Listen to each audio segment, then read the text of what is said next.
This video is really a follow-up to another video that I have, which is about visualization of hybrid orbitals and kind of looking at what it looks like from a geometric standpoint when orbitals overlap, and specifically when hybrid orbitals overlap within mostly carbon-containing compounds, usually things as we think about as organic molecules. It happens in other things too, and we can visualize it in other things, but it's often used in organic chemistry to describe the behavior and geometries of carbon. So this video follows up on that. In my first video, I talked about single bonds and double bonds, which a double bond is an overlap in the bond axis, which is a sigma bond. All single bonds are sigma bonds.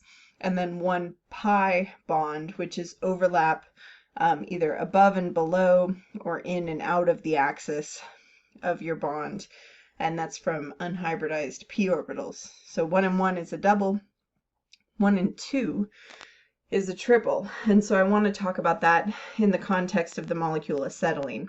Acetylene is used in torches. That nice strong triple bond between those carbons has a lot of energy potential. If you put it in some sort of combustion type situation, then you can get a lot of energy out. So it is used in those types of applications. It's kind of a cool molecule because it's linear, and I think anything that's sort of flat or shaped like a line is just kind of a neat thing in the molecular world. So when we're thinking about hybrid orbitals, we look at the geometry. So I have the chemical formula, I've created my Lewis dot structure. From that I can use my Vesper structure, which is really the same thing in this case, right? This is my Lewis structure and my Vesper structure because I have those 180-degree angles around each of my carbons from that linear geometry. Two things around the central atom, two things around the central atom. So that linear geometry then comes from two hybrids that must be overlapping. So I must have two hybrids on each of my carbons that are giving me that linear geometry, and the number of hybrids I have come from the number of orbitals that I put in. So the number of orbitals in is the number of hybrids out. That's the way that I think about it. So I have two sp hybrids, which means that I put one s and one p in, and so I end up with two sp hybrids out. And then that gives me, or that leaves me, I suppose, two unhybridized p orbitals.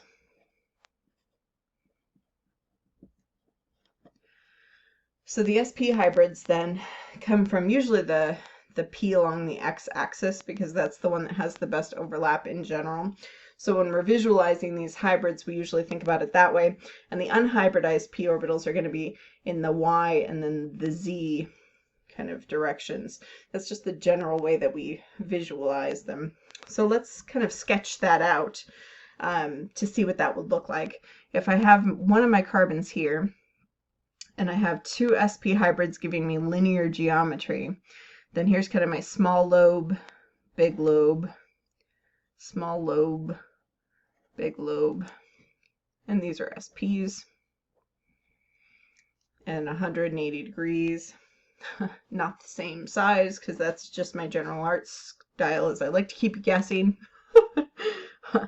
And then each of my hydrogens has an s orbital, right? So I can kind of think of a 1s here on this hydrogen, a 1s here on this hydrogen.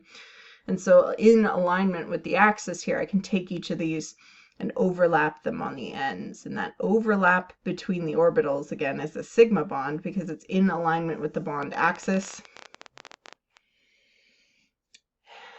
And then if I have another carbon that's doing a similar operation over here, small lobe, big lobe, small lobe, big lobe. Here's my SPs. And again, I know that they're SPs because of the geometry. That's why I don't love this model for understanding bonding, because I feel like you go from the geometry and then you figure out the hybrids instead of the other way around. But it helps to explain some behavior of carbon. And so, you know, smarter folk than I came up with it. So I guess I shouldn't be too critical. Okay, now the 1s from this other hydrogen then is over here. And then there's an overlap here, which gives me another sigma bond. So if we're visualizing this kind of across, this gives me all 4 of my atoms, and I have 3 sigma bonds within that structure. Now what I have left over then, so my SPs give me this linear geometry here in the molecule, and that's what gives me these 180-degree angles. I only used one of the p orbitals in the hybrids, so I must have 2 of these other p orbitals that are hanging out and can potentially overlap. So this is not going to be pretty, but that's okay. I'm going to make the p orbitals big just to try to highlight them. And maybe I'll change colors. Let's do that. What do you think? All right, let's do p orbital in let's do the y first. Here's my y. Here's my y. So if my bond axis is along here, might as well get all kinds of colors up in here, huh? All right, here's my bond axis. Da, da, da, da, da, da. Okay. Then my py and my py, from this, you know, my p orbitals have 2 lobes. And if they have some overlap here, above and below, kind of parallel to the bond axis, and again, I'm not drawing this to scale, but these lobes would actually be overlapping. There would be overlap in a Venn diagram sort of way, like I have here with my sigma bonds.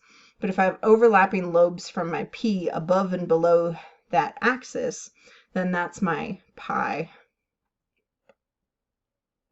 bond, you know, the overlap between unhybridized p orbitals. And now, and again, we're going to get wild and crazy and get another color up in here. Okay, now if we have another unhybridized p orbital, because we have ones that are coming in and out of the plane, so let's draw them this way.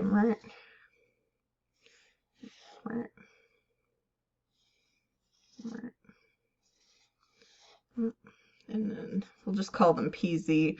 The axis doesn't really matter because, of course, these things are in 3 dimensions, and so we can kind of think about them however way it works, but let's just call them Z since in my drawing they're coming in and out of the plane. Now, if there's overlap there, then that too is a pi bond. So, visualization-wise, if you're just joining the video right now and looking at this, it kind of looks a mess, but I hope that as I've been drawing it, you're following along. But if we look at this, then we have 3 overlapping spots between these 2 carbons. So there's an overlap between the sp hybrids here in alignment with the bond axis, which is our sigma bond. And then I have these unhybridized p orbitals, which in my drawing, they don't look like they're overlapping, but they would be overlapping. They'd be like 2 overlapping regions of space where there's a Venn diagram central area that has some overlap. And so we would have these that are close enough together to where that would happen. I've just kind of drawn them as a line here. Now, even though I have overlapping spots above and below, and then in and out of the plane of my molecule, it's still only 1 overlap because each of these is only 1 orbital. So you just have 2 lobes that are overlapping. It's still the same thing. Or 2 lobes overlapping. It's still the same orbital type. So it's only 1 pi bond, even though I've drawn 2 places of overlap, which can be confusing. So apologies for the limitations of the notation. So 2 pi's and a sigma make up this triple bond, and that's always going to be the case for triple bonds. And this is just another way that we can use this hybridization model to understand kind of the geometry and the geometric leanings of carbon-containing compounds and others that do similar types of hybridization. If you have any questions on this, don't hesitate to reach out. It's tricky to get your head around some of this geometry, so I'm more than willing to help. And check out some of the other videos on hybridization and sigma and pi bonds if you have other questions. And I'll talk to you again soon.